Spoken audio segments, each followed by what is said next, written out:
दोस्तों, मेरा नाम सोनिया, मेरी उम्र 28, हाइट 5.3, फिगर 34-28-36 है। मैं जयपुर में रहती हूँ। मेरा फिगर जान के तो आप जान ही गए होंगे क्या कयामत दहाती हूँ मैं जब बाहर निकलती हूँ। मैं एक हाउसवाइफ हूँ और सुबह पति के जाने के बाद पूरे दिन अकेले ही रहती हूँ। घर में मेरे अलावा कोई नहीं रहता। यह स्टोरी आज से 1.5 साल पहले की है, जब मेरे पड़ोस में रहने वाले एक लड़के ने मुझे लिया। उसकी उम्र 19 साल थी। देखने में औसत ही है, और वो भी 7.5 इंच। वो लड़का मेरे पड़ोस में रहने वाली आंटी का लड़का है, जो मेरे घर पर ज्यादातर आता रहता था किसी न किसी काम से। कभी मुझे किसी चीज की जरूरत होती तो मैं उसे बोल देती थी और उसके बदले मैं उसे चाय या कॉफी पिला दिया करती थी। वैसे तो मेरी लाइफ बढ़िया चल रही है। मेरे पति का भी 7 इंच का है और मुझे पूरा संतुष्ट करते हैं मेरे पति। लेकिन क्या किया जाए, उसकी प्यास एक से बुझती कहाँ है। पति के जाने के बाद मैं घर में अकेले बोर हो जाती थी तो उसी लड़के को बुला लेती थी बात वगैरह करने के लिए।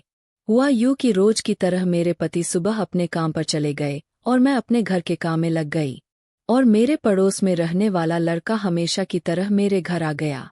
उस दिन मैं किचन में रोज का काम कर रही थी, तो उसी समय वो लड़का भी आ गया। उसे मैंने अंदर किचन में ही बुला लिया कि वो आराम से आ जाएगा, बातें भी होती रहेंगी और काम भी। लेकिन उस दिन कुछ और ही होने वाला था। मैं उससे बात करने लगी तो वह मुझसे बिल्कुल चिपक के खड़ा हो गया। उस दिन मैंने सिर्फ नाइटी पहन रखी थी, उसके अंदर वो दोनों उस दिन नहीं पहनी थी, क्योंकि उस दिन सुबह सुबह ही मेरे पति ने मुझे बहुत अच्छे से लिया था।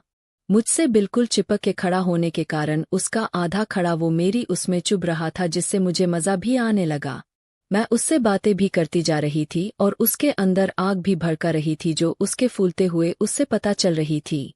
इस तरह ही कुछ देर खड़े रहने के बाद उसने धीरे से मेरे कंधे पर हाथ रखा तो मैंने उसके हाथ को हटा दिया, तो वह डर के कारण अलग हो गया।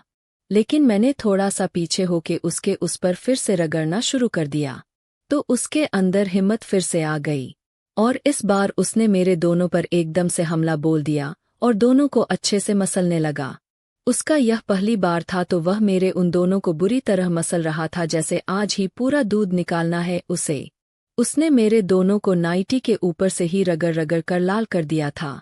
फिर मैंने उसे बोला, थोड़ी देर रुको, अंदर बेडरूम में चलो, मैं अभी आती हूँ काम खत्म करके।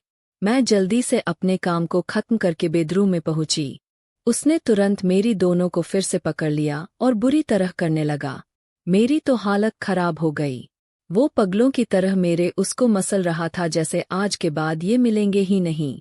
मेरे मुख से बस ओह माय गॉड शब्द ही निकल रहे थे। उसके हाथों ने मेरे को पूरा लाल कर दिया था। मेरी तो हालत खराब थी।